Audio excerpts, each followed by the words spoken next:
வணக்கம் அன்பு மாணவர்களே. இன்று நாம் மன அழுத்தம் மற்றும் நேர மேலாண்மை அந்த பாடப்பகுதியில மன அழுத்தத்தோட வகைகள், பணி சார்ந்த மன அழுத்தம் இவைகளை பற்றி இன்னைக்கு விரிவா பார்க்க போறோம். அதுக்கு முன்னாடி பார்த்தோம் அப்படின்னா, நம்மளோட இந்திய மரபுப்படி ஒரு விலங்குகள், பறவைகள் மன வருத்தம் அடைந்தாலோ இல்ல மன அழுத்தம் அடைஞ்சாலோ அதை ரெக்டிஃபை பண்றதுக்கு நம்ம இந்திய பண்பாட்டின்படி நிறைய விஷயங்கள் நம்ம சொல்லலாம். உதாரணத்துக்கு சிபி சக்கரவர்த்தி ஒரு புறாவுக்காக தன்னுடைய சதையை பிச்சு கொடுத்தாரு.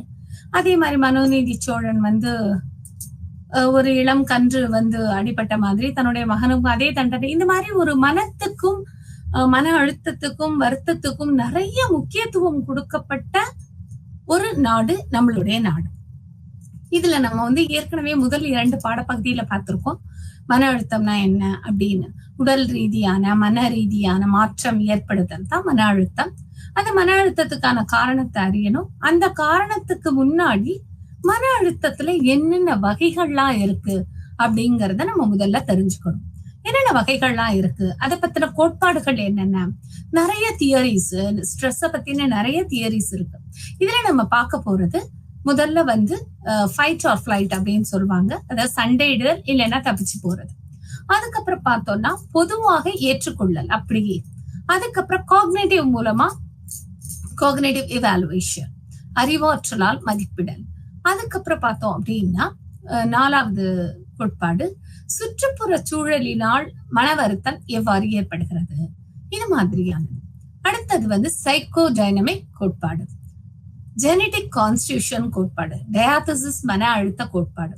இந்த மன அழுத்த கோட்பாடுகள் மூலமா எவ்வாறு மன அழுத்தம் ஏற்படுது, அதை எப்படி ரெக்டிஃபை பண்ணலாம் அப்படிங்கிற மாதிரி நிறைய தியரிகள் இருக்கு. இதுல இந்த 7 தியரிஸ பத்தி நம்ம இன்னைக்கு பார்க்க போறோம். முதலாவதாக சண்டையிடுதல் அல்லது தப்பிவிடும் செயல். பொதுவாவே ஒரு மன அழுத்தம் ஏற்பட்டால், ஒரு பிரச்சனை அப்படின்னா நம்ம அது இம்மீடியட்டா ரியாக்ட் பண்ணும். ரியாக்ட் பண்றது எப்படி இருக்கும்? ஒண்ணு அதை எதிர்த்து சண்டை போடுவோம், இல்லைன்னா அந்த இடத்துல இருந்து தப்பிக்கணும் அப்படிங்கிற மாதிரியான ஒரு செயல் ஏற்படும். இது நமக்கு நீச்சியல் செயல் அப்படின்னு சொல்லுவாங்க. இது நமக்கு ஆட்டோமேட்டிக்காவே நம்மளுடைய உடல்ல ஏற்படுத்தக்கூடிய ஒரு விஷயம். இதைத்தான் ஃபைட் ஆர் ஃபிளைட் மோட் அப்படின்னு சொல்லுவாங்க. இந்த மன அழுத்தத்துக்கு இந்த விளைவு எப்ப ஏற்படும் அப்படின்னா, மன அழுத்தம் ஏற்பட்ட உடனேயே ஏற்படக்கூடிய முதல் செயல், முதல் நிலை. இது எப்படி இருக்கும் அப்படின்னு ஒரு கெனான் அப்படிங்கிற ஒரு அறிஞர் என்ன சொல்றாரு அப்படின்னா, இந்த சுற்றுப்புற சூழ்நிலையை சார்ந்தே இந்த ஃபைட் ஆர் ஃபிளைட் இந்த இது இருக்கும். நம்ம சண்டை போடுவோமோ இல்ல தப்பிச்சு போற செயலோ சுற்றுச்சூழல் சார்ந்தது அப்படின்னு சொல்றாங்க. இதுல என்னென்ன மாதிரியான விஷயங்கள்லாம் நடக்கும் அப்படின்னா, முதல்ல மன ரீதியான மாற்றம். உடனே நம்ம ஒரு நல்ல ஒரு சூழ்நிலையில இருப்போம், உடனே என்ன பண்ணுவோம், ஒரு மன ரீதியான மாற்றமாக வேமா இது பண்ணணும், வியர்க்கு உடம்பு, ரத்த அழுத்தம் பிளட் பிரஷர் கூடும் குறையும், இந்த மாதிரியான விஷயங்கள்லாம் இதோட வெளிப்பாடா இருக்கும். இது எப்படி அடிப்படையில காரணம், எப்படி நடக்குது அப்படின்னா, ஒரு பயம் காரணமாக நம்மளோட அட்ரீனல் அல்லது பிட்யூட்டரி சுரப்பிகள் மூலம் இந்த ரத்த அழுத்தம் கூடுறது குறையிறது, இல்ல மூச்சு வாங்குறது, உடம்பு அப்படி திடீர்னு முகம் சில பேருக்கு வீங்கும், இந்த மாதிரியான விஷயங்கள்லாம் இதுல நடக்கும். இப்ப சண்டையிடுதல் தப்பித்து விடும் செயல் அப்படின்னு சொன்னா அதுக்கு உதாரணம் என்ன அப்படின்னு முதல்ல பாக்குறோம். நம்ம கிளாஸ்லயே டீச்சர்ஸே கிளாஸ் எடுத்துட்டு இருக்காங்க, நம்ம ஒரு நிமிஷம் லேட்டா போறோம். லேட்டா போகும்போது என்ன ஆகும், ஒரு படபடப்பு. நம்ம உள்ள என்ட்ராகிறதுக்கு முன்னாடியே அங்க ஆசிரியர் இருக்காங்க உள்ள அப்படின்னு சொன்னா நமக்கு ஒரு படபடப்பு ஏற்படும். ஒண்ணு என்ன பண்ணுவோம், எக்ஸ்கியூஸ் கேட்டு உடனே அதை எதிர்த்து உள்ள போயிடுவோம் அப்படின்னு நினைப்போம். இல்லையா, வேண்டாம், கிளாஸ் விட்டு வெளில வந்துருவோம், ரொம்ப லேட் ஆயிடுச்சு அப்படிங்கிற மாதிரியான ஒரு சூழ்நிலை வரும். இது பொதுவா ஒரு மாணவரா இருக்கக்கூடிய சந்தர்ப்பத்துல வரும். இல்ல வேலை பார்த்துட்டு இருக்க போகும்போது நம்ம ஏதாவது ஒரு தாமதமாயிட்டோம், நம்மளோட முறையில நம்மளோட தரப்புல ஏதாவது ஒரு குறை இருக்கு அப்படிங்கிறப்ப ஆட்டோமேட்டிக்கா அந்த மன அழுத்தம் ஏற்பட போகும்போது இந்த நிலை ஏற்படும். அது அட்ரீனல் பிட்யூட்டரி சுரப்பிகள் மூலம் நம்மளுக்கு ஒரு தூண்டுதல் ஏற்பட்டு மூச்சு வாங்குவோம், இல்லைன்னா முகம் வீக்கம் அடையும், இல்ல வேர்வை அளவுக்கு அதிகமா இருக்கும். சோ அந்த மாதிரியான சூழ்நிலை தான் இந்த சண்டையிடுதல் அல்லது தப்பித்துவிடும் செயல். அடுத்தது 2வது கோட்பாடு என்னன்னு பார்த்தோம்னா, பொதுவாகவே ஏற்றுக்கொள்ளும், அதாவது எதா இருந்தாலும் அக்செப்ட் பண்ணிக்கக்கூடிய ஒரு மென்டாலிட்டி, ஜெனரல் அக்செப்டன்ஸ் அப்படின்னு சொல்லுவாங்க. இது ஹேன்ஸ் அப்படிங்கிற ஒரு அறிஞர் இந்த விதியை சொல்லியிருக்காரு, இந்த கோட்பாடை பத்தி சொல்றாரு. அவர் இந்த கோட்பாடை பத்தி சொல்ல போகும்போது என்ன சொல்றாரு அப்படின்னா, இந்த கோட்பாடு 3 நிலைகள்ல மன அழுத்தம் ஏற்படும் அப்படின்னு சொல்லுது. என்ன அப்படின்னு பார்த்தோம்னா, முதல் நிலை ஹைபோதாலமஸ் நரம்பு மூலமா அந்த நரம்பு மண்டலம் தூண்டப்படும், அப்ப இந்த நிலை ஏற்படும். இது ஏறக்குறைய சண்டையிடுதல் அந்த தப்பித்தல் நிலை போன்றது, ஒரு பயம் காரணமாக ஏற்படக்கூடியது. பிட்யூட்டல் சுரப்பி மூலமா வர்றப்ப சண்டையிடுதல் தப்பித்து விடும் நிலை வரும். இதுவும் அதே மாதிரிதான். பட் ஹைபோதாலமஸ் மூலமாக அந்த நரம்பு மண்டலம் தூண்டப்பட போகும்போது ஒண்ணு சண்டை போடணும், இல்லைன்னா தப்பித்த விடணும், இது 2ல ஏதாவது ஒண்ணு பண்ணணும் அப்படிங்கிற ஒரு நிலைய இந்த முதல் நிலை ஏற்படுத்தும். 2வது நிலை என்ன அப்படின்னு பார்த்தோம்னா, மன அழுத்தத்தை அதிகரிச்சு அப்படியே நமக்கு ரத்த அழுத்தம் ஏற்படும், மூச்சு வாங்கும், இந்த மாதிரியான விஷயங்களை கொண்டு போகக்கூடியதா இந்த 2வது நிலை. ஃபார் எக்ஸாம்பிள், நம்மளுக்கு ஒரு ஏற்றுக்கொள்ள முடியாத ஒரு சூழ்நிலை ஏற்பட போகும்போது, நம்ம முதல் 2வது பகுதியிலேயே சொல்லும் போது சொன்னோம், ஒரு இறப்பு இல்ல ஒரு ஆக்சிடென்ட், ஏதோ ஒரு இழப்பு ஏற்பட போகும்போது இந்த மன அழுத்தம் அதிகரிச்சு 2வது நிலைக்கு வருவோம். ரத்த அழுத்தம் சீரில்லாம இருக்கும், ஒண்ணு அதிகமா இருக்கும் அல்லது குறைவா இருக்கும். இந்த மாதிரியான நிலைதான் இந்த 2வது நிலை. அதுக்கு சிறந்த உதாரணம், இழப்புகள் ஏற்படும் போது, உயிரிழப்புகளோ இல்ல ஒரு ஆக்சிடென்டோ ஏதோ ஒரு விஷயங்கள் நடக்கும் போது நம்ம மன அழுத்தம் அதிகரித்து இந்த 2வது நிலையை அடைவோம். 3வது நிலைனா என்னன்னா, இது ரொம்ப நம்ம கவனிக்க வேண்டிய கூடிய ஒரு நிலை. இந்த நிலையில என்ன நடக்கும் அப்படின்னா, எதிர்மறையான எண்ணங்கள் நிறைய வரும், மனதளவுல பெரிய மாற்றம் ஏற்படும், நம்மளோட செயல்களும் எல்லாமே மாறிடும். சோ இது நம்மளால என்ன பண்ண முடியாது அப்படின்னா, ஒரு நார்மலான ஒரு சாதாரண லைஃப லீட் பண்ண முடியாது. எப்பவுமே அதாவது நம்ம ஒரு 3 வாரங்களுக்கு மேல எந்த ஒரு பிரச்சனையும் மன அழுத்தமும் இருந்தா முதல்ல ரொம்ப கவனிக்கணும் அப்படின்னு சொல்லி முதல் பாடப்பகுதியில சொன்னோம். அதே மாதிரிதான் இந்த 3வது நிலை. இந்த 3 வாரங்களை தாண்டி நெகட்டிவ், அதாவது எதிர்மறை எண்ணங்கள் அதிகமாக தோன்றி ஈவன் சில சமயம் நம்மளோட தற்கொலை எண்ணங்களை கூட தூண்டக்கூடிய விதமாக இந்த நிலை அமையும். சோ இவரோட கோட்பாடு படி, ஹேன்ஸோட கோட்பாடு படி, இந்த ஜெனரல் அக்செப்டன்ஸ் இது 3 நிலையில இருக்கு. ஒண்ணு ஹைபோதாலமஸ் மூலமா ஒரு பயத்தை ஏற்படுத்தி சண்டை போடு இல்லைன்னா தப்பிச்சு போ அப்படின்னு ஏற்படக்கூடிய நிலை. 2வது நிலை மன அழுத்தம் அதிகரிச்சு உடல் நலம் பாதிக்கும், ரத்த அழுத்தம் ஏற்படும், மூச்சு வாங்கும், இந்த மாதிரி விஷயங்கள். 3வது நிலை ரொம்ப ஆபத்தான நிலை, எதிர்மறை எண்ணங்கள் அதிகமாக தோன்றி மனதளவில் ஒரு பெரிய மாற்றத்தை ஏற்படுத்தும். 3வது விதி அறிவாற்றல் மூலம் மதிப்பிடல், அதாவது காக்னிட்டிவ் இவாலுவேஷன் அப்படின்னு சொல்லுவாங்க. இந்த நிலையை பத்தி லசாரஸ், இவரை பத்தி நம்ம முதல்லயே நிறைய பார்த்திருக்கோம். லசாரஸ் அவரை என்ன சொல்றாரு அப்படின்னா, சுற்றுச்சூழலினால் ஏற்படக்கூடிய மாற்றத்தாலதான் மன அழுத்தம் அதிகமாகும். அப்ப இந்த காக்னிட்டிவ் இவாலுவேஷன் மூலமாக இந்த மன அழுத்தம் ஏற்படக்கூடியதை எப்படி பண்ணலாம் அப்படின்னா, அதுக்கு முழுக்க காரணம் யாரு? அந்த இண்டிவிஜுவல் பர்சன், அந்த தனி மனிதர் தான். அவர் என்ன நினைப்பாரு அப்படின்னா, சுற்றுச்சூழல் மூலம் மன அழுத்தம் தனக்கு ஏற்பட முடியுமா அப்படிங்கறத தீர்மானிக்கிறதே அவர் தான். தன்னுடைய சிந்தித்தல், நமக்கு நாமளே பிரச்சனைகளை ஏற்படுத்திக்கிறது சிந்தனைகள் மூலமா. ஓ இப்படி இருந்தா இந்த இடம் சஃபஸ்டிகேட்டடா இல்லைன்னா எனக்கு பிரச்சனை அப்படின்னு நாமளே தீர்மானிச்சுக்குவோம். என்னால கீழே உட்கார முடியாது, நிறைய பேர் நம்ம சொல்றத கேட்டிருக்கோம். சோ அதெல்லாம் ஒரு சின்ன விஷயங்களா நமக்கு தெரியும். பட் உள்ளார்ந்து பார்த்தோம்னா இதுல இவ்வளவு பெரிய ஒரு ஸ்ட்ரெஸ் ஏற்படக்கூடிய அடிப்படை காரணமா கூட அது இருக்கும். சுற்றுச்சூழலை அதாவது ஏற்றுக்கொள்ள முடியாத ஒரு சூழ்நிலை, அது மூலமாவும் மன அழுத்தம் ஏற்படும். இப்ப காலேஜ் எல்லாம் முதல்ல போய் சேர்றாங்க, இல்ல ஒரு இடத்துல வேலைக்கு சேர்றோம். அப்ப நம்ம யாரு எப்படி இருப்பாங்கன்னே தெரியாது, நமக்கே மனசு ஒரு பதட்டமா இருக்கும், எதையுமே சிந்திக்க முடியாது. இந்த மாதிரி எல்லாம் ஏற்படக்கூடியது சுற்றுச்சூழலோட நம்மளை ஒத்துப்போக செய்யக்கூடிய இயலாத நிலை. அந்த இயலாத நிலை வந்து காக்னிட்டிவ் எவாலுவேஷன்ல முதல் படி. அப்ப இது நம்ம சுற்றுச்சூழலை ஏத்துக்கவே இல்லை, அடாப்டபிலிட்டியே இல்லை அப்படிங்கிறப்ப நம்மளோட சிந்திக்கும் திறன், படைப்பாற்றல், பிரச்சனைகளை தீர்க்கக்கூடிய திறன், நம்மளோட அறிவாற்றல், இது எல்லாமே கேள்விக்குறியாகிவிடும். அப்ப மன அழுத்தத்துக்கு இது சுற்றுச்சூழலும் ஒரு காரணம் அப்படிங்கிறது தான் இந்த லசாரஸோட ஒரு கோட்பாடு. அடுத்து பார்த்தோம் அப்படின்னா இது வந்து எப்படி ஏற்படும், இந்த காக்னிட்டிவ் எவாலுவேஷன் ஸ்ட்ரெஸ் வந்து எந்த மாதிரி, அந்த மாடல் எப்படி இருக்கும் அப்படின்னா உடல் ரீதியாகவோ மன ரீதியாகவோ பாதிப்படைகிறதுக்கு அதிக காரணமாக இருக்கும். அதுதான் நம்மள சுத்தி, அதாவது சில பேர் கூட சொல்லுவாங்க நெகட்டிவ் வைப்ரேஷன் இருந்தா நம்மளால எதுவுமே செய்ய முடியாது.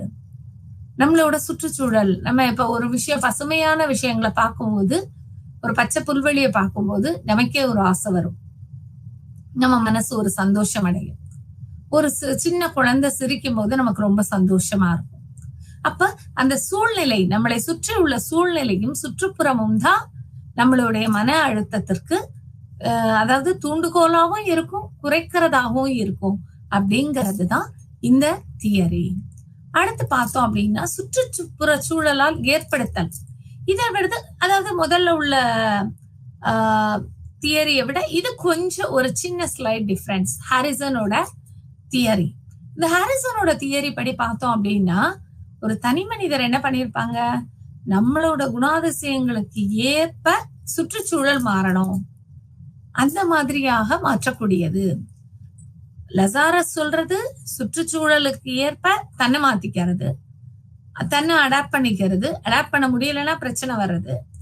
இவங்க எப்படின்னா, நான் மாற மாட்டேன், நான் இப்படித்தான் இருப்பேன், ஆனா சுற்றுச்சூழல் எனக்கு தகுந்த மாதிரி மாறிக்கணும். சுற்றுச்சூழலுக்கும் மனிதருக்கும் உள்ள தொடர்பை பத்தி அதிகமாக விவரிக்கக்கூடிய ஒரு தியரி தான் இது. இதுல என்ன சொல்லுவாங்க, இப்ப ஃபார் எக்ஸாம்பிள் நம்மளே சொல்லுவோம், நம்ம வீட்டுல ஒரு சாதாரண விஷயமா தான் நம்ம இதை நினைப்போம், இதை இவ்வளவு உள்ளார்ந்து ஒரு அதாவது உள்நோக்குடன் கூட சொல்ல மாட்டோம். எனக்கு வந்து ஊதா கலர் பிடிக்கும், எனக்கு ப்ளூ கலர் பிடிக்கும், அதனால இந்த இடத்துல வந்து ப்ளூ கலர் ஸ்கிரீன் தான் இருக்கணும் அப்படின்னு சொல்லுவோம், இப்படிதான் இருக்கணும். இதுல வந்து லேடிஸ் பாத்தீங்க அப்படின்னு சொன்னா சில பேருக்கு தன்னுடைய சமையல் அறையில வந்து இன்னொருத்தவங்க வந்து சமைக்க போகும்போது இந்த வந்து ஏற்படும், இந்த அழுத்தம் ஏற்படும். நான் இந்த இடத்துல இதைத்தான் வைப்பேன், இவங்க வந்து இதை மாத்தி வச்சிருக்காங்க, அப்ப என்னால இதை அக்செப்ட் பண்ண முடியாது அப்படின்னு ஒரு ஸ்ட்ரெஸ் ஆட்டோமேட்டிக்கா வரும். இத கூட ஒரு விளையாட்டுத்தனமா சொல்லுவாங்க, எந்த ஒரு கல்யாணம் ஆன உடனே மனைவி வந்தாங்க அப்படின்னு சொன்னா மாமியாருக்கும் மருமகளுக்கும் வந்து சண்டை வர்றதுக்கு காரணம் வந்து அந்த கிச்சன் வந்து மாமியாரோட பிடியில இருக்கணும்னு நினைப்பாங்க, இவங்க உள்ள போகணும்னு நினைப்பாங்க, அப்படிங்கிற மாதிரி நிறைய விஷயங்கள் வந்து செவி வழி செய்தியாக நம்ம கேட்டிருக்கோம். சோ அதுக்கு அடிப்படை காரணம் என்ன அப்படின்னு பாத்தீங்கன்னா இந்த ஹாரிசனோட தியரி, அதெல்லாம் பேஸ் பண்ணதுதான் இந்த தியரி. சுற்றுச்சூழல் எனக்கு தகுந்த மாதிரி மாறணும் அப்படின்னு நினைக்கக்கூடியது விஷயம்தான் இது. அடுத்து சைக்கோ டைனமிக் கோட்பாடு. இந்த சைக்கோ டைனமிக் கோட்பாடு அப்படிங்கிறது ரொம்ப ரொம்ப முக்கியமானது. ஒரு குழந்தை பருவத்துல நமக்கு ஏற்படக்கூடிய தாக்கங்கள், அந்த தாக்கங்கள் தான் பிற்காலத்துல நடக்கக்கூடிய செயல்களை, நம்ம செய்யக்கூடிய செயல்களை நிர்ணயிக்கும். அதுதான் நம்ம ஒரு பாடல் கூட உண்டு இல்லையா, குழந்தையின் தெய்வம் குணத்தால் ஒன்று. அந்த அன்னை வளர்க்கறதுலதான் வந்து, எந்த குழந்தையும் நல்ல குழந்தைதான் அன்னை வளர்க்கறதுலதான் இருக்கு அப்படின்னு சொல்லி கூட ஒரு பாடல்கள்லாம் நம்ம கேட்டிருக்கோம். என்ன அப்படின்னு பார்த்தா, குழந்தை பருவத்துல எந்த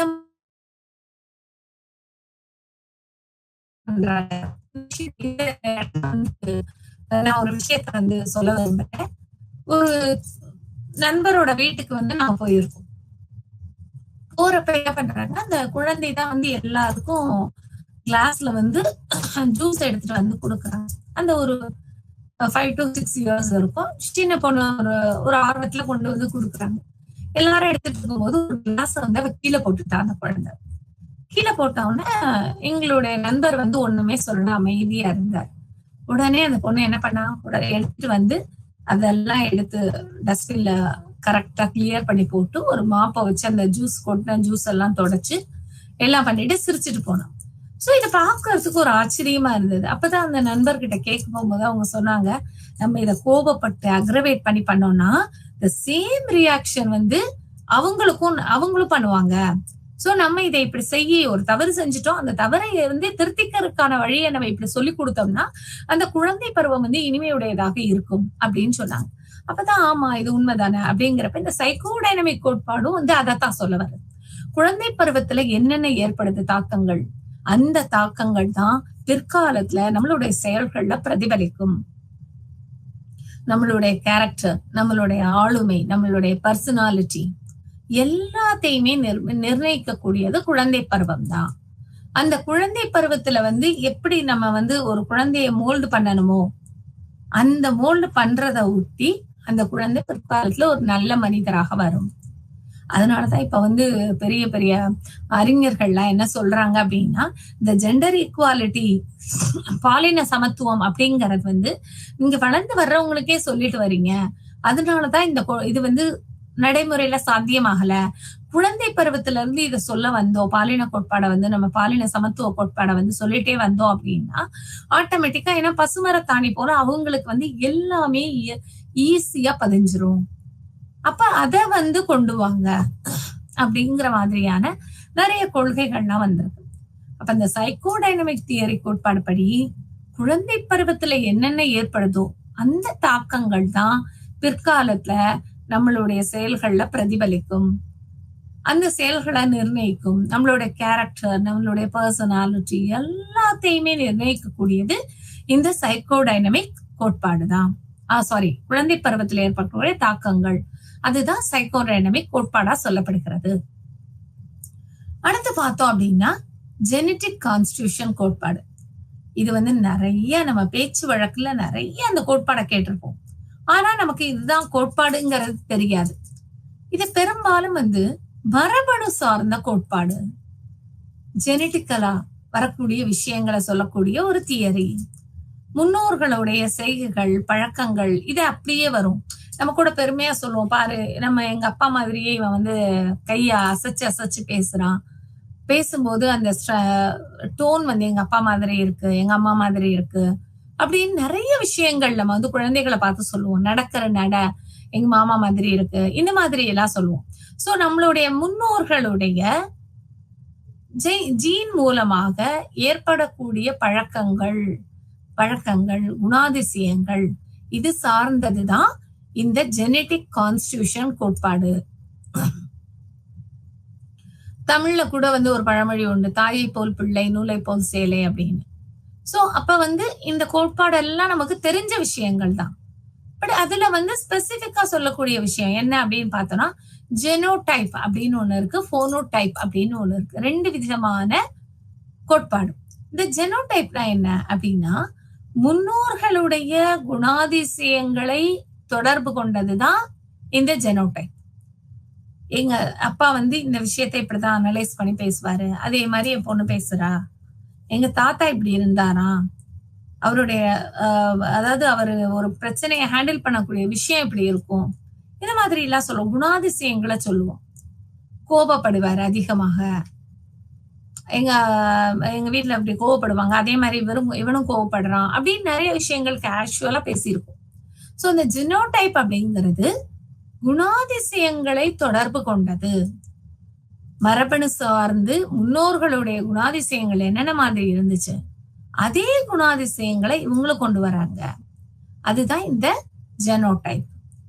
அடுத்து பார்த்தோம்னா போனோடைப். இந்த போனோடைப் அப்படிங்கிறது உடல் ரீதியான குணாதிசயங்களை அல்லது குணாதிசயங்களை கொண்டது. 2மே இருக்கும். உடல் ரீதியாவும் இருக்கும், கேரக்டர் வைஸாவும் அவங்கள மாதிரியே இருப்பாங்க. சோ உடல் ரீதியா அப்படின்னு பார்த்தோம்னா சில பேருக்கு வந்து எங்க தாத்தாவுக்கு 6 விரல் இருந்தது, என் பையனுக்கும் அதே மாதிரி 6 விரல் இருக்கு, நீளமான கை, கண்ணு இந்த மாதிரி இருந்தது, காது வந்து கொஞ்சம் ஒரு சின்னதா இருக்கும், கழுத்து நீண்டி இருக்கும். இந்த மாதிரி ஒரு பிசிக்கல் அப்பியரன்சஸ் பத்தி சொல்லுவோம் இல்லையா, அந்த பிசிக்கல் அப்பியரன்சஸ் சொல்லக்கூடியதும் குணாதிசயங்கள் இருக்கும். 2ல ஏதாவது ஒண்ணு இருக்கும். அதுதான் இந்த போனோடைப். சோ இந்த ஜெனட்டிக் கான்ஸ்டிடியூஷன் கோட்பாடு அப்படிங்கிறது என்னன்னு பார்த்தோம்னா, மரபணு சார்ந்த கோட்பாடு ஜெனோடைப், போனோடைப். இந்த குணாதிசயங்களை கொண்டது ஜெனோடைப். உடல் ரீதியான மாற்றம், உடல் ரீதியான விஷயங்கள் அல்லது குணாதிசயங்கள் அல்லது 2மே இருக்கலாம். இது மாதிரி உள்ளது வந்து போனோடைப் இதுதான் வந்து ஜெனடிக் கான்ஸ்டிடியூஷன் கோட்பாடு. அடுத்து பார்த்தோம்னா டயாதசிஸ், மன அழுத்த கோட்பாடு. இந்த டயாதசிஸ் அப்படிங்கிறது என்னன்னா, பரம்பரை சார்ந்தும் இருக்கும்னு சொல்லுவோம், சூழல் சார்ந்தும் மன அழுத்தம் ஏற்படும் அப்படின்னு ரெண்டையும் மிக்ஸ் பண்ணதுதான் இந்த டயாதசிஸ். இந்த டயாதசிஸ் என்ன எப்படி இருக்கும் அப்படின்னா, இந்த டயாதசிஸ் கோட்பாடு படி என்ன சொல்ல வராங்க அப்படின்னா, மன அழுத்தம்ங்கிறது பாதுகாப்பு சார்ந்தது, பாதுகாப்பை தொடர்புடைய காரணங்களால் மன அழுத்தம் ஏற்படுகிறது. அந்த பாதுகாப்புங்கிறது எதை வச்சு இருக்கும்? நம்மளுடைய பரம்பரை சார்ந்ததாகவும் இருக்கும், இல்ல சுற்றுப்புற சூழல் சார்ந்ததாகவும் இருக்கும். சோ இந்த மன அழுத்தங்கள் எவ்வாறெல்லாம் ஏற்படுகிறது அப்படிங்கிறதுக்காக சொல்லப்படக்கூடிய கோட்பாடுகள் தான் இது. இந்த டயாதசிஸ்ங்கிறது ரெண்டையும் மிக்ஸ் பண்ணக்கூடிய ஒரு கோட்பாடு. சோ இப்ப மன அழுத்தத்துக்கான கோட்பாடுகள்லாம் என்னென்ன அப்படின்னு சொல்லி பார்த்தோம். அதை ஒரு ஸ்லைட்டா ஒரு ரிவ்யூ பாக்குறோம். முதல்ல பார்த்தோம் அப்படின்னா, மன அழுத்தம்னா என்னன்னா, உடனடியாக ஒரு பிரச்சனைனால உடல் ரீதியாகவோ மன ரீதியாகவோ ஏற்படக்கூடிய உடனடி வெளிப்பாடுதான் மன அழுத்தம். இந்த மன அழுத்தம் வந்து நாள்பட்ட மன அழுத்தம், அதாவது கொஞ்ச நாளைக்கு இருக்கும், இந்த மாதிரி நிறைய வகைகள் இருக்கு.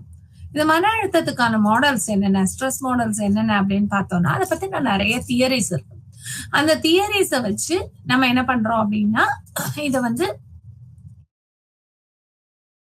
சண்டையிடல், இல்ல ஏற்றுக்கொள்ளல், இல்ல அறிவாற்றலால் மதிப்பிடல், இல்ல சுற்றுச்சூழல் சார்ந்தது மதிப்பிடல், சைக்கோடைனமிக், கான்ஸ்டிடியூஷன் டயாதசிஸ், அப்புறம் அப்படிங்கிற மாதிரி கான்ஸ்டிடியூஷன் அல்லது டயாதசிஸ் கோட்பாடு, இது மாதிரி இதை வந்து வகைப்படுத்துறோம். இந்த அறிவாற்றலால் சார்ந்தது மன அழுத்தம் வந்து காக்னேட்டிவ் உள்ளதுல அப்படின்னு சொன்னது வந்து லசாரஸ் வந்து என்ன சொல்றாரு, சுற்றுப்புற சூழலோட தொடர்புடையது இந்த காக்னேட்டிவ் அப்படின்னு சொல்றாரு. சரி, பொதுவாக ஏற்றுக்கொள்ள ஜெனரல் அக்செப்டன்ஸ் அப்படிங்கிற கோட்பாடு எப்படி வரும் அப்படின்னா, பயம் மூலமாகவோ பதட்டம் மூலமாகவோ உடனடியாக வெளிப்படக்கூடியதுதான் இந்த ஜெனரல் அக்செப்டன்ஸ். அடுத்தது வந்து ஜெனடிக் கோட்பாடு, பரம்பரை மற்றும் மன அழுத்தம் தொடர்புடையதுதான் அப்படின்னு பார்த்தோம். இந்த டயாதசிஸ் அப்படிங்கிறது சுற்றுச்சூழலாலும் ஏற்படக்கூடியது. அடுத்தது வந்து பார்த்தோம்னா மன பரம்பரை மூலமாகவும் ஏற்படக்கூடியது. ரெண்டையும் கலந்ததுதான் இந்த டயாதசிஸ். சோ மன அழுத்தத்துக்கான காரணிகள் என்னென்னு பார்த்தோம், மன அழுத்தத்துக்கான கோட்பாடுகள் என்னென்னு பார்த்தோம். அடுத்ததாக நம்ம என்ன பார்க்க போறோம் அப்படின்னா, அடுத்த யூனிட் பணி சார்ந்த மன அழுத்தம். அதாவது வீட்டுக்குள்ள வரப்போகும்போதே, ஆபீஸ்ல இருந்து வீட்டுக்குள்ள வரப்போகும்போதே ஒரு ப்ரெஷரோட வருவாங்க. நிறைய பேரை பார்த்திருக்கோம். இன்னைக்கு ஆபீஸ்ல ரொம்ப ஒரு ரொம்ப கஷ்டமான விஷயம், இது மாதிரி நடந்துருச்சு அது மாதிரி நடந்துருச்சுன்னு ஒரு மென்டல் ப்ரெஷர். இவன் என்னை பத்தி எழுதிட்டான், அவன் என்னை பத்தி கம்ப்ளைண்ட் பண்ணிட்டான் அப்படின்னு நிறைய விஷயங்கள் வந்து மன அழுத்தத்தை ஏற்படுத்தக்கூடியது, மன அழுத்தத்தை தூண்டக்கூடியது. இத வந்து பேட் ஸ்ட்ரெஸ் அப்படிங்கிற ஒரு இதுல சொல்லுவோம். பேட் ஸ்ட்ரெஸ்னா என்ன? ஐயோ, மன அழுத்தம் இருக்கிறதுனாலே தவறானதா, அப்ப மன அழுத்தம்னாலே பிரச்சனைக்குரியதா, எனக்கு பிரச்சனை இருக்கா, இந்த மாதிரி நம்ம எடுத்துட்டு போவோம். சோ ஏன் மன அழுத்தம்னா தவறானதா அப்படின்னு பார்த்தோம்னா கிடையாது. ஒரு பலவீனமான ஒரு விஷயம்தான் இந்த மன அழுத்தம். சரி, ஏன் இந்த மன அழுத்தத்தை புரிஞ்சுக்கணும்? எனக்கு இதனாலதான் ஸ்ட்ரெஸ் அப்படின்னு தோணுச்சுன்னா அந்த விஷயத்தை தூக்கி போட்டுருவோம். சோ எதனால இந்த மன அழுத்தம் ஏற்படுகிறது, அதை புரிஞ்சுக்கிட்டோம்னா அந்த மன அழுத்தத்துல இருந்து நம்ம வெளியில வந்துடலாம் ஈஸியா. இப்ப ஆபீஸ்லயே சொல்றாங்க, இந்த ஒர்க்க இன்னைக்குள்ள 200 டேட்டாவை நீங்க என்ட்ரி பண்ணணும் அப்படின்னு சொல்லியிருக்காங்க. நம்மளால 200 டேட்டா என்ட்ரி பண்ண முடியல, லேட் ஆயிடுச்சு. அப்ப வந்து அதன் மூலமா ஒரு நம்ம வந்து திட்டப்படலாம், இல்ல நம்மளால முடிக்க முடியலையேங்கிற மன அழுத்தம் கூட நமக்கு ஏற்படலாம். அதை நம்ம புரிஞ்சுட்டோம்னா, ஏன் இந்த மன அழுத்தம் ஏற்பட்டது? ஓ, நம்ம வந்து இந்த வேலையை செய்யல. ஏன் வேலையை செய்யல? ஓ, நம்ம இந்த ஒர்க் பண்ணிட்டு இருக்கும் போதே இடையில வந்து 2 போன் கால் அட்டன் பண்ணோம், 2 தடவை போய் எந்திரிச்சு போய் டீ குடிச்சிட்டு வந்தோம். இந்த வேலை செய்ய போகும்போதே அடுத்த வேலையில நம்மளுடைய கவனம் மாறினது. சோ இதுதான் ரீசன். அப்ப அதை ரெக்டிஃபை பண்ணிக்கலாம் அப்படின்றது காரணத்துக்காக, அந்த மன அழுத்தத்திலிருந்து வெளிப்படுவதற்காகவே நாம் மன அழுத்தத்தை புரிந்து கொள்ள வேண்டும். சரி, பணி சார்ந்த மன அழுத்தம் என்ன? ஒரு வேலையில ஒண்ணு நமக்கு திறன் அதிகமா இருக்கணும், வேலையோட அதாவது நம்ம திறனுக்கேற்ற வேலையில இல்லாம இருப்போம். இல்ல வேலைக்கு ஏற்ற திறன் நம்ம கிட்ட இல்லாம இருக்கும். அதை தாண்டி அதிகமான ஒர்க் ப்ரெஷர் இருக்கும். நான் 200 டேட்டா என்ட்ரி பண்ண வேண்டிய நேரத்துல என்னைய 300 டேட்டா ஓகே பண்றேன், 400 டேட்டா இல்ல 500 டேட்டா முடிச்சுட்டு தான் போகணும். அப்ப ஆட்டோமேட்டிக்காவே நமக்கு ஒரு மென்டல் ப்ரெஷர் வந்துடும், மன அழுத்தம் அதிகமாயிடும். அதுவும் இல்ல நம்ம நினைச்சிருப்போம், ஓகே இன்னைக்கு சாயங்காலம் நம்ம 5 மணிக்கு பர்மிஷன் போட்டு போகணும், வீட்டுக்கு போய் இந்த வேலைகள்லாம் பார்க்கணும் அப்படின்னு நம்ம ஒரு ப்ரோக்ராம் வச்சுட்டு வந்திருப்போம். ஆனா 4 மணிக்கே சிஓட ஒரு மீட்டிங்கா இருக்கும்.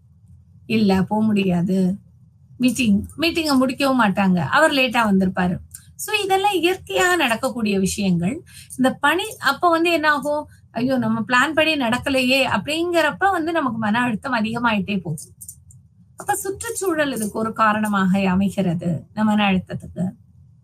அப்ப சுற்றுச்சூழல் காரணமாக அமைகிறதுனா அதுதான் என்ன தியரி, இப்படித்தான் நம்ம இன்கார்பரேட் பண்ணணும் ஒரு விஷயங்களை.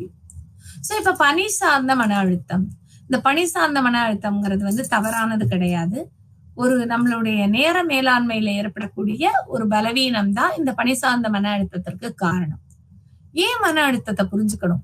மன அழுத்தத்தை புரிந்து கொண்டால் மட்டுமே நம்மளால மன அழுத்தத்துல இருந்து வெளியில வர முடியும். அப்ப பணி சார்ந்த மன அழுத்தத்திற்கான காரணங்கள் என்னென்ன, இதை நம்ம கண்டுபிடிச்சுக்கணும். இத பத்தி தான் இந்த பகுதியில நம்ம விரிவா பார்க்க போறோம். பாதுகாப்பான மனவளம், கன்சர்வேஷன் ஆஃப் ரிசோர்சஸ், இது ஒரு கோட்பாடு. என்ன கோட்பாடு? ஏன் பாதுகாப்பு வேணும்? பாதுகாப்புனா என்ன, சுத்தி ஒரு ப்ரொடக்ஷன் ஒரு AK-47 இருக்கிறதா? அது கிடையாது. அதாவது இந்த இந்த கன்சர்வேஷன் ஆஃப் ரிசோர்சஸ் அப்படிங்கிறது நம்மள மெட்டீரியலா ஒரு பொருட்கள் சார்ந்தது, அப்ஜெக்டிவான ஒரு விஷயங்களை சார்ந்தது, நம்மளுடைய சுயமரியாதை சார்ந்தது, நம்மளுடைய வாழ்க்கை தரத்தை சார்ந்தது, அதுக்கப்புறம் பயப்படக்கூடிய விஷயங்கள், சாத்தியமாக இருக்கக்கூடிய அச்சுறுத்தல்களை பற்றி சிந்திக்கக்கூடியது. இதுதான் பாதுகாப்பான மனவளம். இந்த மனவளத்தினால, அதாவது இந்த ஸ்ட்ரெஸ்னால எந்த பிரச்சனையும் இல்ல, பட் இந்த ஸ்ட்ரெஸ் எளிமையாக தீர்க்கப்படக்கூடியது. ஆபீஸ்லயே இருக்கும், இவன் வீடு வச்சுட்டான், நம்ம கிட்ட வீடு வச்சிருக்கான், நம்ம கிட்ட சொந்தமா வீடு இல்ல, ஒரு ஆட்டோமேட்டிக்கா ஒரு இன்ஃபீரியாரிட்டி அப்படி தோணும். அவனால நல்ல ஆங்கிலம் பேச முடியுது, நம்மளால ஏன் பேச முடியல?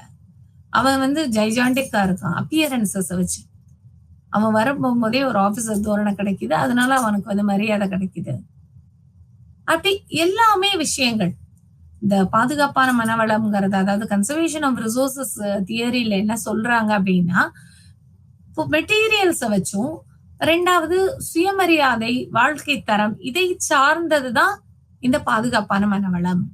இதனால பிரச்சனை இல்லை, இதனால நம்ம வெளியில வர்றதுனா சீக்கிரம் வெளியில வந்துடலாம். ஆனா நம்ம வெளியில வராம அதுலயே உழண்டுகிட்டே இருக்கும். சோ இது ஒன் ஆஃப் த விஷயம். ரெண்டாவது வேலைக்கான திறன். நம்மளோட அப்பியரன்ஸ வச்சு முதல்ல கவலைப்பட்டோம், அடுத்து வேலைக்கான திறன். வேலை ஒரு ஒரு அலுவலகத்துக்கு போயிட்டோம். ஏற்கனவே இது சொன்ன ஒரு உதாரணம்னா, ஒரு இன்டர்வியூ நம்ம அட்டன் பண்ண போறோம், நம்ம வி காட் செலக்டட். அதுக்கப்புறம் அதுல என்ன சொல்றாங்க, நீங்க செலக்ட் ஆயிட்டீங்க, ஆனா உங்களுக்கு கம்ப்யூட்டர் ஸ்கில் வேணும், இந்த 15 நாளைக்குள்ள கம்ப்யூட்டர் ஸ்கில்ல கத்துக்காங்க, அதுல நீங்க உங்களுடைய திறனை காமிங்க அப்படிங்கிறாங்க. அப்ப நம்ம அந்த வேலைக்கான தகுதி இருந்தும் இந்த அடிஷனல் குவாலிஃபிகேஷன் இல்ல இந்த அதாவது இதை செய்யக்கூடிய நிலை நம்ம கிட்ட இல்ல, திறமை இல்ல அப்படிங்கிற மாதிரியான ஒரு ஸ்ட்ரெஸ் ஏற்படும். இதுதான் தனி மனிதருக்கு வேலையில் உள்ள திறமையின்மை. ஐயோ என்னால அப்படி சொல்லிட்டாங்க, இந்த 10 டேஸ்க்குள்ள என்னால பண்ண முடியுமா? கண்டிப்பா நம்ம கத்துப்போம். ஆனா அந்த 10 நாளைக்குள்ள நம்ம ஜாயின் பண்றதுக்குள்ள கத்துக்கிறதுங்கிறது இயலாத காரியமா இருக்கும். அப்ப நம்ம ஆட்டோமேட்டிக்காவே அந்த ஆப்பர்ச்சுனிட்டி நம்மள விட்டு கை நழுவி போகும். அந்த கை நழுவி போகும்போது ஒரு மன அழுத்தம் ஏற்படும். இது ஒரு கேஸ். இன்னொரு கேஸ் என்ன அப்படின்னு பார்த்தா, தகுதிக்கும் வேலைக்கும் பொருத்தமே இல்லாம இருக்கிறது. இப்ப கூட நம்ம நாளிதழ்கள்ல கூட நம்ம படிச்சோம், என்ன விஷயம் அப்படின்னு சொல்லி பார்த்தா, ஒரு கோர்ட்ல வந்து ஸ்வீப்பர் வேலைக்கு கூட்டுறவங்க வேலை, ஸ்வீப்பர் வேலை, நிறைய வேலைகள் வந்திருந்தது. அதுல அந்த கூட்டுற வேலைக்கு அப்ளை பண்ணியிருந்ததெல்லாம் யார் யாருன்னு பார்த்தா இன்ஜினியரிங் கிராஜுவேட்ஸ்.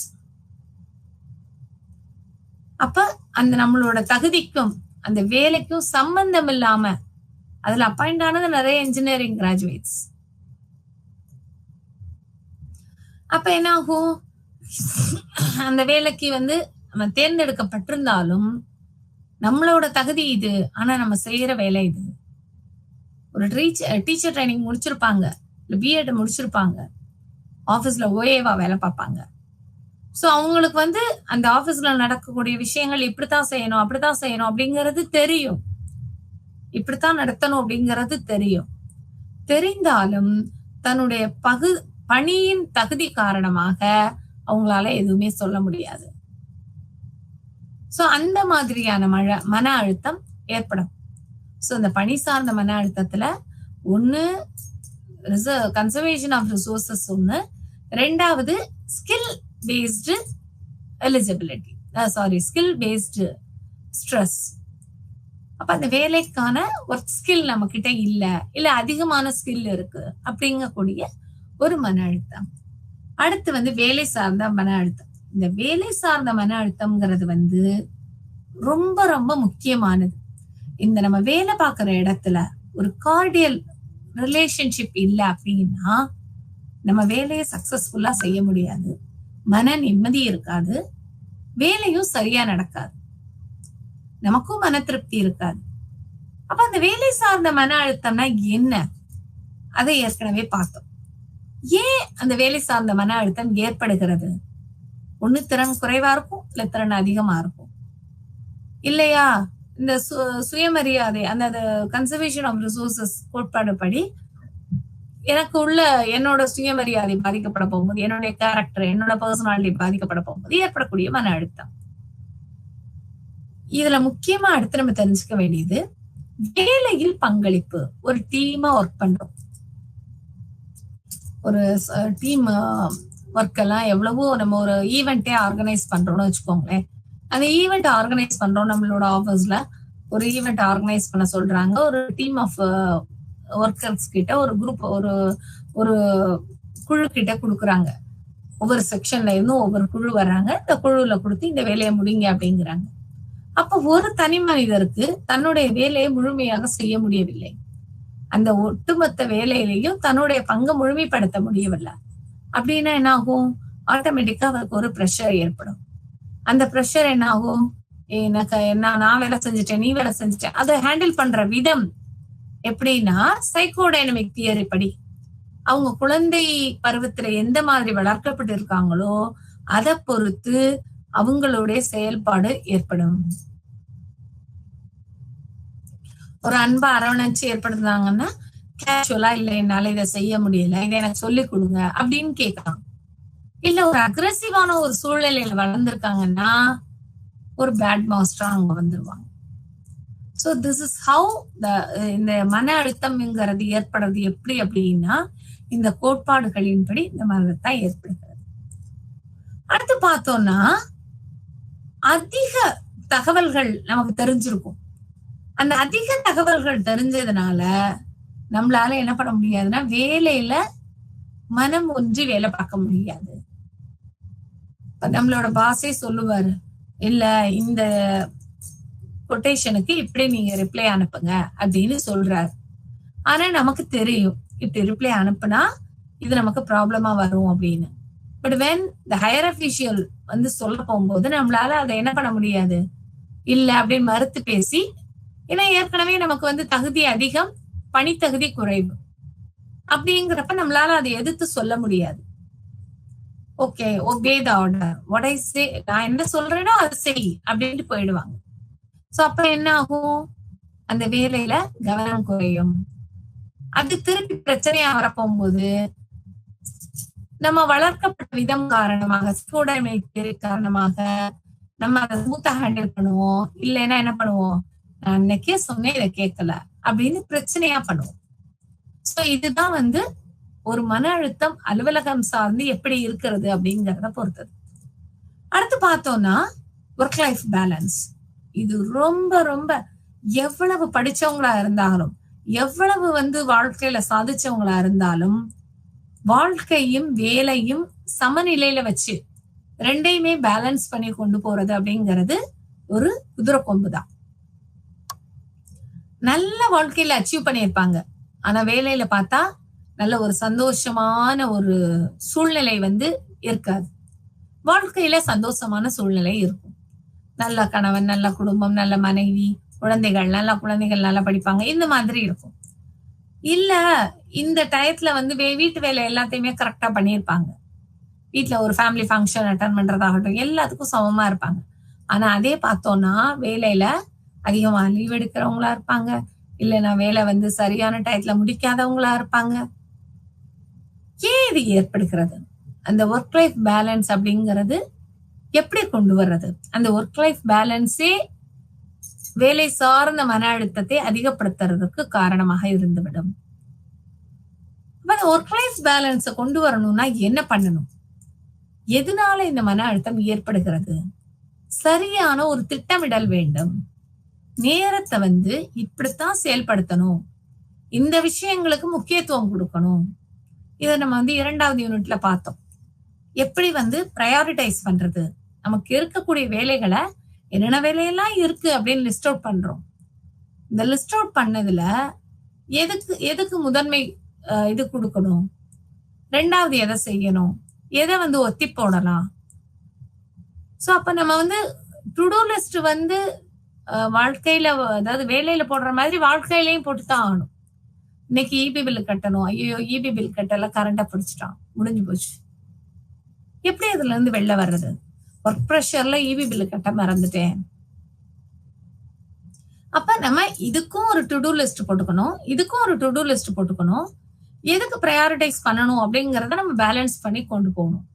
அந்த ஒர்க் லைஃப் பேலன்ஸ் அப்படிங்கிறது அதிகமாக பாதிக்கப்படக்கூடியது யாரு அப்படின்னு பார்த்தோம்னா பெண்களை தான். ஏன் அப்படின்னா நம்மளோட கலாச்சாரப்படியே பெண்ணுதான் ஒரு குடும்பத்தை நிர்வகிக்கணும், பெண்ணுதான் குழந்தைகளை வளர்க்கணும். இந்த மாதிரியான ஒரு சூழ்நிலைகள்ல நம்ம வந்துட்டோம். எத்தனையோ பேரு அந்த ப்ரெஷர்ல இல்ல எனக்கு குடும்பத்தை பார்க்கணும், ஒர்க் லைஃப் பேலன்ஸ் பண்ண முடியல, அதனால நான் வேலையை விடுறேன் அப்படின்னு சொல்லி எத்தனையோ பேர் விடுறாங்க. எத்தனையோ பேங்க் மேனேஜர்ஸ் எனக்கு தெரிஞ்சு, இல்ல பையன் 10th படிக்கிறான், 12th படிக்கிறான், என்னால பேலன்ஸ் பண்ண முடியல, I have to concentrate on him, அதனால நான் வேலையை விடுறேன் அப்படின்னு சொன்னவங்களா இருக்காங்க. சோ இது இந்த ஒர்க் லைஃப் பேலன்ஸ் அப்படிங்கிறது ஒரு பெரிய கலை. அந்த கலையை தெரிஞ்சுக்கணும் அப்படின்னா நம்ம என்ன பண்ணணும்? முதல்ல டு டூ லிஸ்ட் போடணும். என்ன வேணும் செய்யணும் அப்படிங்கிற செயல்களை எழுதணும். அந்த செயல்களை எழுதினதுக்கு அப்புறம் எதுக்கு முக்கியத்துவம் கொடுக்கணும் அப்படின்னு பார்க்கணும். அந்த முக்கியத்துவம் கொடுத்து ஒரு விஷயங்களா செய்ய போகும்போது இந்த ஒர்க் லைஃப் பேலன்ஸ் ஆட்டோமேட்டிக்கா நமக்கு வந்துடும். 3வது விஷயம் இன்டர்பர்சன், அதாவது ஒருவருக்கொருவர் அந்த ஆபீஸ்ல இருக்கக்கூடியவங்களுக்கு இடையில உள்ள தொடர்பு. அதுக்கப்புறம் சக மனிதர்களை மதிப்பிடல். அடுத்தவங்களை நம்ம எப்படி மதிக்கிறோம்? நமக்கும் அவங்களுக்குள்ள ரிலேஷன்ஷிப் என்ன? சாதாரணமா இதுவும் எப்படி ஏற்படும்? சைக்கோடைனமிக் தியரி கோட்பாடு படிதான் ஏற்படும். குழந்தை பருவத்தில் ஏற்படக்கூடிய தாக்கம். அப்ப நான் சின்ன குழந்தையில நல்லா வளர்ந்திருக்கேன், எல்லாரையும் ஒத்து போகக்கூடிய இடத்துல வளர்ந்திருக்கேன் அப்படின்னு சொன்னா, நான் ஆபீஸ்ல வேலை பார்க்க போகும்போது என்ன பண்ணுவேன்? எல்லாருடைய சகஜமான ஒரு சூழ்நிலையில இருப்பேன். இல்ல நான் ஒரு அக்ரஸிவான இல்ல குறை சொல்லக்கூடிய ஒரு சூழ்நிலையிலே வளர்ந்திருக்கேன் அப்படின்னா 2 பேர் சாதாரணமா பேசிட்டு இருந்தா கூட 3வது தள்ளி நிக்கிற எனக்கு என்ன தோணும்? ஓ இவங்க நம்மளை பத்தி தான் பேசுறாங்க அப்படின்னு தோணும். அது ஆட்டோமேட்டிக்கா நமக்கு ஒரு மன அழுத்தத்தை ஏற்படுத்தும். அப்ப இந்த மன அழுத்தங்கள்ல இருந்து எப்படி வெளியில வர்றது? அந்த மன அழுத்தத்தை இது பணி சார்ந்த மன அழுத்தத்துல இருந்து எப்படி வெளியில வர்றது? இதெல்லாம் நம்ம அடுத்தடுத்து வரக்கூடிய பகுதிகளில் பார்க்க போறோம். அடுத்து பார்த்தோம் அப்படின்னா சக மனிதர்களை மதிப்பிடல். நம்ம கிட்ட ஒரு அதாவது சில மனிதர்கள் இருப்பாங்க, இவனுக்கு ஒண்ணுமே தெரியாது, என் கூட தான் வேலை பார்க்கறான், ஆனா இவனுக்கு ஒண்ணுமே தெரியாது அப்படிங்கிற மாதிரியான ஒரு மென்டாலிட்டி நம்மள்ட்ட இருக்கும். அண்டர் எஸ்டிமேட் பண்ணுவோம், இல்லைன்னா ஓவர் எஸ்டிமேட் பண்ணுவோம். சோ சக மனிதர்களை மதிப்பிடுறத மூலமாகவே நமக்கு ஒரு மன அழுத்தம் ஏற்படும். ஸோ இது 3 மன அழுத்தம் வேலை சார்ந்த பணி சார்ந்த மன அழுத்தம் ஏற்படக்கூடிய மிக காரணங்கள்ல இது 3 முதன்மைத்துவம் பெறுகிறது. அடுத்து பார்த்தோம் அப்படின்னா மன அழுத்தத்தை எப்படி தடுக்கலாம்? ஃபர்ஸ்ட் விஷயம், நம்ம இண்டிவிஜுவலா என்ன பண்ண போறோம்? நான் ஒரு தனி மனிதர், எனக்கு மன அழுத்தம் இருக்கு. அப்ப நான் என்ன பண்ண போறேன்? நேர்மறையான எண்ணங்களை வளர்த்துக்கணும். எதையுமே பாசிட்டிவா திங்க் பண்ணணும். அப்ப பாசிட்டிவா திங்க் பண்றப்ப ஆட்டோமேட்டிக்கா நம்ம மென்டல் ப்ரெஷர்ல இருந்து வெளியில வந்துருவோம்.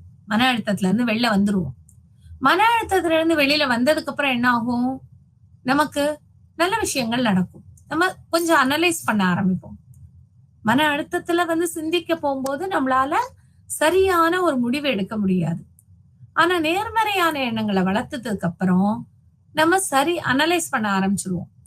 ஆராய்ச்சி பண்ணி இதுதான் சரியான விஷயம், இதை செய்வோம் அப்படின்னு கொண்டு வந்துருவோம். சோ அப்ப நேர்மறையான எண்ணங்களை வளர்க்கணும். 2வது நேர மேலாண்மை. இந்த நேர மேலாண்மைக்கு தான் டு டூ லிஸ்ட் போடணும், ப்ரையாரிட்டைஸ் பண்ணணும், எதை முதல்ல செய்யலாம், எதை செய்ய வேண்டாம் அப்படிங்கறத நம்ம நிர்ணயிக்கணும். அடுத்த விஷயம் ஓய்வு நேர செயல்பாடு. இந்த ஓய்வு நேர செயல்பாடு சில பேர்லாம் பொழுது போகணும், என்டர்டைன்மெண்ட் என்னென்ன அப்படின்னு கேட்டா உடனே கார்டனிங் போயிடுவேன் அப்படிம்பாங்க. அவங்க எல்லாம் பாத்தீங்கன்னா ரொம்ப ஸ்ட்ரெஸ் ஃப்ரீயா இருப்பாங்க, மன அழுத்தமே இல்லாதவங்களா இருப்பாங்க. ஏன்னா ஓய்வு நேரத்துல நம்ம செய்யக்கூடிய செயல்கள் நம்ம மன அழுத்தத்தை ரொம்ப குறைக்கும். சில பேர் நல்லா டிராயிங் வரைவாங்க. நான் நல்லா படம் வரைஞ்சேன்னா எனக்கு கொஞ்சம் ஸ்ட்ரெஸ் குறைஞ்சிரும். நல்ல வாக் போயிட்டு வருவேன். ரொம்ப தூரம் நடந்துட்டு வந்தேன்னா எனக்கு மன அழுத்தத்துல இருந்து நான் வெளிப்பட்டுருவேன். சில பேர் சாப்பிடுவாங்க, நிறைய சாப்பிடுவாங்க. கோபமா இருந்தா நிறைய சாப்பிட்டுட்டா எனக்கு ஸ்ட்ரெஸ் குறைஞ்சிரும் அப்படின்னு சொல்லுவாங்க. சோ அந்த ஓய்வு நேரத்தை எந்த வகையில செயல்படுத்துறோம்? இதுதான் ஒரு இண்டிவிஜுவல் தனி மனிதரோட பங்கு. இப்ப தனி மனிதர் என்னென்னலாம் பண்ணணும்? நேர்மையான எண்ணங்களை வளர்த்துக்கணும், டைம் மேனேஜ்மெண்ட் கரெக்டா இருக்கணும், ஓய்வு நேரத்துல என்ன செயல் செய்யறோம் அப்படிங்கறத தெரிஞ்சு வச்சுக்கணும். எதை செஞ்சா நமக்கு மன அமைதி ஏற்படுது, அந்த செய்யறத என்ன பண்ணணும்? நம்ம அடுத்து அந்த மன அழுத்தத்துல இருந்து வெளிப்படுறதுக்கு என்னென்னலாம் பண்ண முடியுமோ அந்த ஓய்வு நேரத்தை அதை செயல்படுத்தணும். அடுத்து பார்த்தோம் அப்படின்னா இது ஒரு தனி மனிதரோட பங்கு. ஒரு நிறுவனத்தோட பங்கு. இப்ப ஸ்ட்ரெஸ் அதிகமா இருக்கு நம்ம ஸ்டாஃபுக்கெல்லாம், அவங்க இந்த மாதிரி ஒரு ப்ரெஷர்ல இருக்காங்க. அடுத்து என்ன பண்ணலாம் அதுக்கு அப்படின்னு பார்த்தோம்னா பணி மாற்றம். உடனே ஒரு செக்ஷன்ல, இப்ப ஒரு ஆபீஸ்ல ஒரு 4 செக்ஷன் இருக்கு. இந்த 4 செக்ஷன்ல இருக்கவங்களும் ரொம்ப ஸ்ட்ரெஸ்ஃபுல்லா இருக்காங்க அப்படின்னா அவங்கள பணி மாற்றம் செய்யறது, செக்ஷனை மாத்துறது. செக்ஷனை மாத்த போகும்போது என்ன ஆகும்? ஒரு புது என்விரான்மெண்ட்டுக்குள்ள வருவாங்க. லேயா லசாரஸ் சொன்னதுதான், ஒரு புது என்விரான்மெண்ட்டுக்குள்ள வருவாங்க. புது என்விரான்மெண்ட் முதல்ல ஒரு பயத்தை கொடுத்தாலும் அடுத்து என்ன ஆகும்? மன அழுத்தத்தை நீக்கும். அதுக்கப்புறம் என்ன? தொடர்ந்து இந்த வேலையே டேட்டா என்ட்ரியே பண்ணிட்டு இருக்கியா, அதனால கூட உனக்கு மன அழுத்தம் இருக்கும். நீ இந்த தடவை டேட்டா என்ட்ரி பண்ண வேண்டாம், நீ அனலைஸ் பண்ணு, என்ட்ரி பண்ணத அனலைஸ் பண்ணு அப்படின்னு மாத்தி கொடுக்கலாம். சோ அந்த பணிமாற்றம் கொடுக்கக்கூடிய இது யார்கிட்ட இருக்கு அப்படின்னா அந்த நிறுவனத்துக்கிட்ட தான் இருக்கு. சோ அந்த நிறுவனம் பணிமாற்றம் செய்து தன்னுடைய ஊழியர்களுடைய மன அழுத்தத்தை தடுக்கலாம். அடுத்து பார்த்தோம் அப்படின்னா கூட்டு முயற்சி, அதாவது டீம் ஒர்க். நிறைய எல்லாரும் உட்கார்ந்து நிறைய புது புது கொள்கைகளை கொண்டு வர்றது. ஐடி ஃபீல்டுல எல்லாம் பாத்தீங்கன்னா ரொம்ப ஸ்ட்ரெஸ் அதிகமா இருக்குன்னா எல்லாரும் டேபிளையும் ஒரு சின்ன பால், எல்லோ கலர் பால் வச்சிருப்பாங்க. அந்த பாலை பிரஸ் பண்ணி அவங்க என்ன பண்ணுவாங்க? ஸ்ட்ரெஸ்ல இருந்து வெளிப்படுவாங்க. இல்ல காஃபி எந்திரிச்சு போய் ஒரு காஃபி, இல்லைன்னா ஒரு டூர் அரேஞ்ச் பண்ணிடுவாங்க. வீக்கெண்டு ஒரு டூர், அல்ல ஒரு ஃபேமிலியோட கெட் டுகெதர், இல்ல ஒரு பார்ட்டி, இது மாதிரியான. ஏன் அப்படின்னா இந்த கூட்டு முயற்சியா செய்ய போகும்போது அந்த ஒரு 4 பேர் ஒரு இஷ்யூவா இருக்கு அப்படிங்கிறப்ப அந்த 4 பேர் சேர்ந்து பேச போகும்போது என்னென்ன பிரச்சனைகள்லாம் அதுல இருந்து வருது, இதை இப்படி தடுத்துக்கலாம். அப்ப அந்த சூழ்நிலைகளை மாற்றக்கூடிய ஒரு விஷயம் அந்த நிறுவனத்துக்கிட்ட தான் இருக்கு. டீம் ஒர்க்கா ஏதாவது ஒண்ணு கொடுக்கலாம், வேலையா கொடுக்கலாம், இல்ல ஒரு என்டர்டைன்மெண்டா கொடுக்கலாம், இல்ல டக்குன்னு ஒரு டின்னர் அரேஞ்ச் பண்ணலாம். நம்ம கூட ஒரு ஆடுல பார்த்திருப்போம். நிறைய பேர் அது என்ன ஆடுங்கிறது தெரியல. ஒரு அட்வர்டைஸ்மெண்ட்ல அவங்க அந்த பையன் வந்து வேலை பார்த்துட்டு இருப்பாரு. அவங்க அம்மா வந்து சாப்பாடை மறந்து வச்சுட்டு வந்துட்டான்னு சொல்லி கொண்டு வருவாங்க. ரொம்ப ஒரு அருமையான ஒரு விளம்பரம் அது. அதுல கொண்டு வரப்ப அவன் முதல்ல ஐயோ எல்லாரும் பாக்குறாங்களேன்னு ஒரு ஹெசிடேஷனோட இருப்பான். பட் அந்த லஞ்ச் பாக்ஸ வாங்கி டேபிள்ல வச்சதுக்கு அப்புறம் அவங்க அம்மாவோட போட்டோ இருக்கும். சோ அவனுக்கு வந்து ரிகலெக்ட் ஆயிரும் அவங்க அம்மா டான்ஸ் ஆடினது எல்லாம். உடனே அவன் என்ன பண்ணுவான், வேகமா வெளியில வந்து அவனும் அவங்க அம்மாவும் டான்ஸ் ஆடுற மாதிரி அந்த ஆடு வந்து வரும். சோ அந்த சுத்தி இருக்கவங்க எல்லாரும் வந்து அதை என்ஜாய் பண்ணி அப்ரிஷியேட் பண்ணுவாங்க அப்படிங்கிற மாதிரி. சோ இது மாதிரி ஒரு அதாவது மன அழுத்தத்தை ஏற்படுத்தக்கூடிய ஒரு விஷயங்களை நிறுவனங்கள் வந்து இப்ப நிறைய நிறுவனங்கள் சொல்றாங்க. மத்தியானம் திடீர்னு லஞ்ச் ஹோஸ்ட் பண்றோம் அப்படின்னு சொல்லுவாங்க. இல்லைன்னா வெளில ஒரு டீ பார்ட்டி கூட்டிட்டு போகலாம். இல்லைன்னா எல்லாருக்கும் வந்து ஒரு இன்சென்டிவ் கொடுக்கறது. ஏதோ ஒரு விஷயம். அதாவது இதுதான் செய்யணும்னு இல்லை. ஏதாவது ஒரு மாற்றத்தை கொடுத்து மன அழுத்தத்தை குறைக்கக்கூடிய ஒரு பங்கு வந்து நிறுவனத்திற்கு இருக்கு. அடுத்து பார்த்தோம்னா கருத்து சுதந்திரம். சில செக்டார்ஸ்ல எல்லாம் வந்து வாயை திறந்தே பேசவே முடியாது. எதா இருந்தாலும் நம்ம அக்செப்ட் பண்ணிக்கணும், நம்ம எதிர்த்து பேச முடியாது அப்படின்ற மாதிரியான விஷயங்கள்லாம் இருக்கும். எதுக்கு எதிர்த்து பேசணுமோ அதுக்குதான் பேசணும். எல்லா விஷயத்தையும் பேச முடியாது இல்லையா? சோ அந்த கருத்து சுதந்திரம், இப்ப நீங்க வந்து உங்களுக்கு ஒர்க்கிங் டைம் வந்து மாத்திருக்காங்க, இல்ல எல்லா சாட்டர்டேயும் இப்படி ஒர்க் பண்ணணும் அப்படின்ற மாதிரி ஒரு ப்ரெஷர் வர போகும்போது இவங்களோட கருத்தை சொல்லலாம். இல்ல சாட்டர்டேஸ் எல்லாம் நாங்க டர்ன் டியூட்டி பாக்குறோம். அப்ப ஒரு ஆள் வேலை பார்த்தாலும் மித்தவங்க ரெஸ்ட் எடுப்பாங்க, அடுத்த வாரம் அவங்க ரெஸ்ட் எடுத்துக்கலாம். சோ இந்த மாதிரியான கருத்துங்களை வந்து வரவேற்கணும். சில நிறுவனங்கள்ல எல்லாம் பாத்தீங்க அப்படின்னா பிரச்சனைகளை சொல்றதுக்கு கூட ஒரு கம்ப்ளைண்ட் பாக்ஸ் வச்சிருப்பாங்க. ஸ்கூல்ல எல்லாம் இப்ப எல்லா இடத்துலயுமே அது வந்துருச்சு. அப்ப என்ன சொல்லுவாங்க, தங்களுடைய பெயரை வெளிப்படுத்தாம கூட சில விஷயங்களை அதுல எழுதி போடலாம். இந்த மாதிரியான விஷயங்களை வந்து நிறுவனங்கள் செய்யலாம். அதிகார மாற்றம். இந்த அதிகார மாற்றம் வந்து யார் பண்ண முடியும்னா நிறுவனம் தான் பண்ண முடியும்.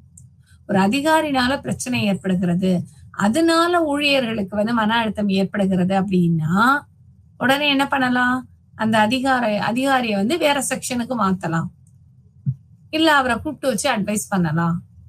இந்த மாதிரியான விஷயங்களை செய்ய போகும்போது அதனுடைய ஊழியர்களுக்கு மன அழுத்தம் குறையும். இல்ல அந்த அதிகாரியை விட்டே பேச வைக்கலாம். ஏன் நான் அந்த மாதிரி ஒர்க் ப்ரெஷர் கொடுக்குறேன் அப்படிங்கறத கேஷுவலா பேச வைக்கலாம்.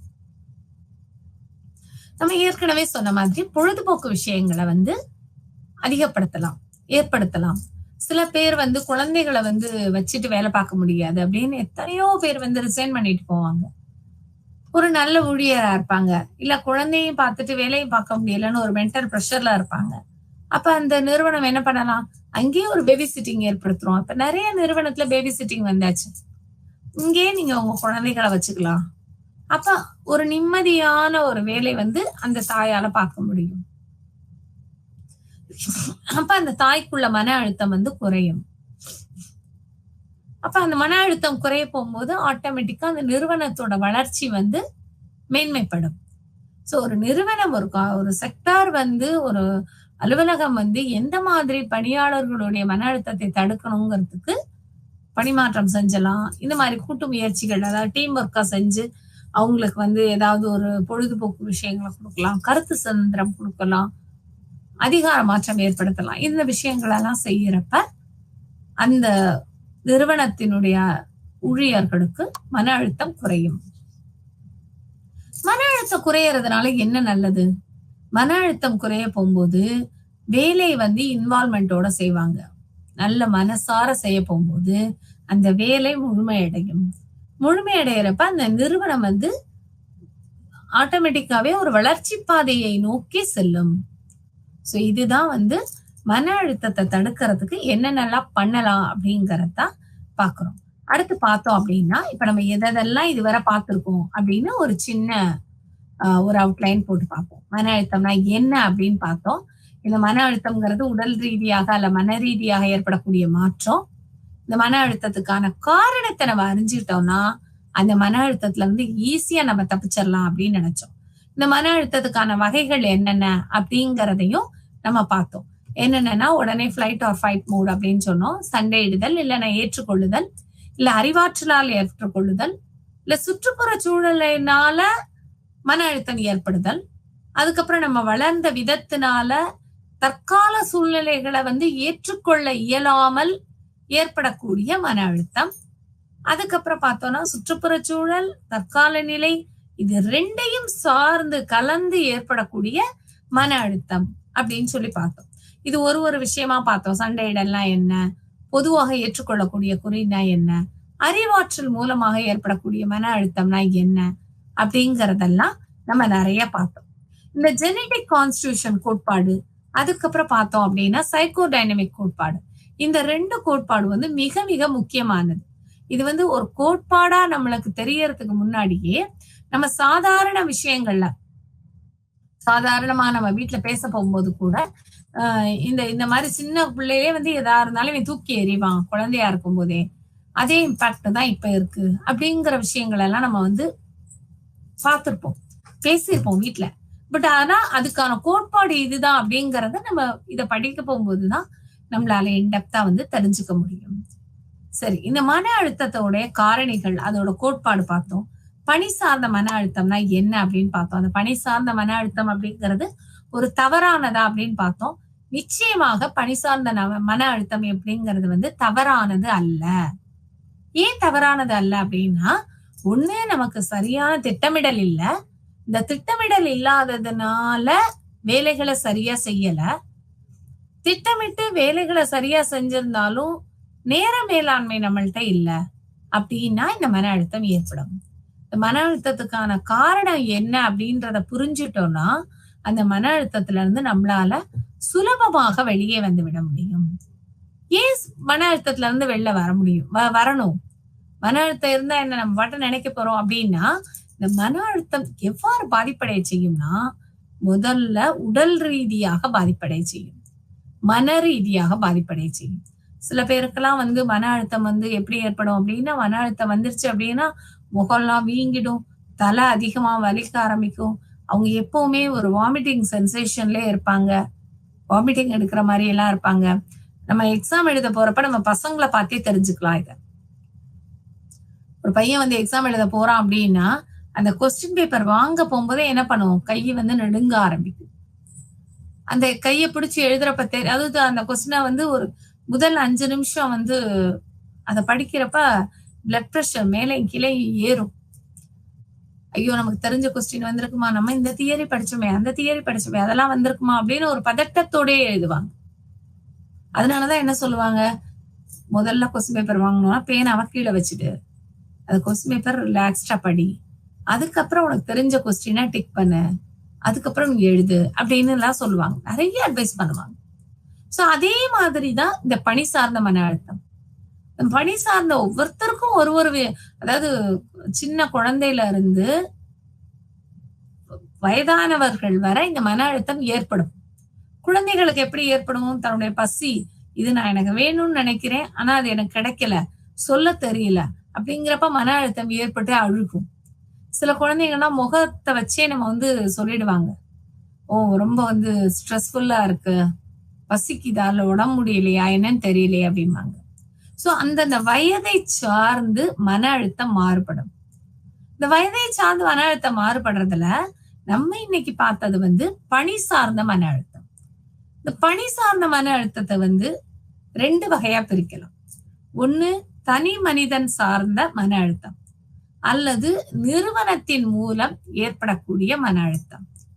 தனி மனிதன் சார்ந்த மன அழுத்தம் அப்படிங்கறத நம்ம எதெல்லாம் வச்சோம் அப்படின்னா, இந்த கன்சர்வேஷன் ஆஃப் ரிசோர்சஸ் வச்சு சொன்னோம். நம்ம இப்படி இருக்கோம், நம்ம ஹைட்டா இல்ல, நம்ம குட்டையா இருக்கோம், நம்மள்ட்ட கார் இல்ல, இவன் கார்ல இறங்குறான், இல்ல 2 வீலர் இந்த மாதிரி வச்சு இறங்குறான், நீட்டான ஷர்ட் போடுறான், நம்மளால போட முடியல. இந்த மாதிரியான விஷயங்கள் நம்மளையும் மத்தவங்களையும் கம்பேர் பண்ணி நமக்கு நாமே ஏற்படுத்தக்கூடிய ஒரு மன அழுத்தம். ஆனா இந்த மன அழுத்தத்தை ஈஸியா நம்ம இதுல இருந்து வெளியில வரலாம். அது எப்படி வெளியில வரணும் அப்படின்னா, இந்த மன அழுத்தம் ஏற்படுறதுக்கான காரணம் என்ன, அந்த மன அழுத்தத்துல இருந்து ஏன் இந்த மன அழுத்தம் இப்படியே கண்டினியூ பண்ணிக்கிட்டே போனது அப்படின்னா, ஆட்டோமேட்டிக்கா அது ஒரு தவறை ஏற்படுத்துறதுக்கு தூண்டும். அப்ப அந்த தவறு ஏற்பட்டதுன்னா நம்மளுடைய நேம் ஸ்பாயில் ஆகும், நம்மளுடைய கெரியர் போகும், நம்ம வேலை செய்யக்கூடிய திறன் குறையும், எல்லாமே நடக்கும். அப்ப அந்த மன அழுத்தத்தை புரிந்து கொண்டு அதுல இருந்து வெளிவர வேண்டும். இது தனி மனிதனால மட்டும்தான் முடியும். அவனுக்கு ஏற்பட்ட ஒரு மன அழுத்தத்தை. அந்த மன அழுத்தத்துக்கு ஏற்படக்கூடிய காரணம் என்ன அப்படின்னு பார்த்தோம்னா, ஒண்ணு வேலையில திறமை இல்லாம இருக்கிறது. இல்ல திறமைக்கும் வேலைக்கும் சம்மந்தம் இல்லாம இருக்கிறது. இத பத்தி நம்ம ரொம்ப டீட்டெயில்டா பார்த்தோம்.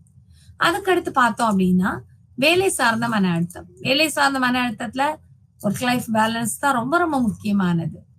ஏன்னா வாழ்க்கை தரத்தையும் நம்மளுடைய வேலையையும் நம்மளால ஈடு செய்ய முடியவில்லை. ஒண்ணு வாழ்க்கை முறை வந்து நல்லா இருந்தா வேலையை நம்மளால செய்ய முடியல. வேலையில நல்லா இருந்தா வாழ்க்கை தரம் நல்லா இல்ல.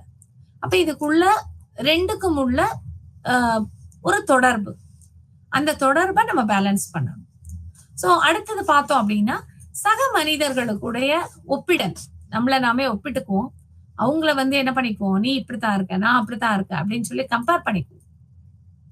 அந்த கம்பேர் பண்றது மூலமாகவும் நமக்கு மன அழுத்தம் ஏற்படும். இந்த மன அழுத்தத்தை தடுக்கல அப்படின்னு சொன்னா பல, அதாவது உடல் மூலமாக பிரச்சனைகள் நிறைய ஏற்படும். தவறுகள் செய்வதற்கு மன அழுத்தம் அதிகமாக தூண்டும். இப்போ நம்ம இந்த சைக்கோடைனமிக் கோட்பாடை எடுத்துக்கிட்டோம்னு வச்சுக்கோங்களேன். குழந்தை பருவத்துல நமக்கு ஏற்படக்கூடிய தாக்கங்கள் தான் பெரியவர்கள் ஆன உடனே நிர்ணயிக்கும் அப்படின்னு சொல்றதுதான் இந்த சைக்கோடைனமிக் கோட்பாடு. இந்த சைக்கோடைனமிக் கோட்பாடு படி ஒரு குழந்தையில வந்து ஒரு சுப் அப்படின்னு சொல்லிட்டு கூட ஒரு படம் இருக்கு. இதை பத்தின ஒரு விளக்கமான ஒரு திரைப்படம் வந்து சுப் அப்படின்னு சொல்லிட்டு ஒரு படம் இருக்கு. அவனுக்கு ஏற்பட்ட மன அழுத்தம் வந்து ஒவ்வொரு ரிவ்யூவர்ஸையா கொலை பண்ண ஆரம்பிச்சிடும். பட ரிவ்யூவர்ஸ் எல்லாரையும் கொலை பண்ண ஆரம்பிச்சிடும். அது வந்து எப்படி, அதாவது ஒரு சாதாரண ஒரு மன அழுத்தம்.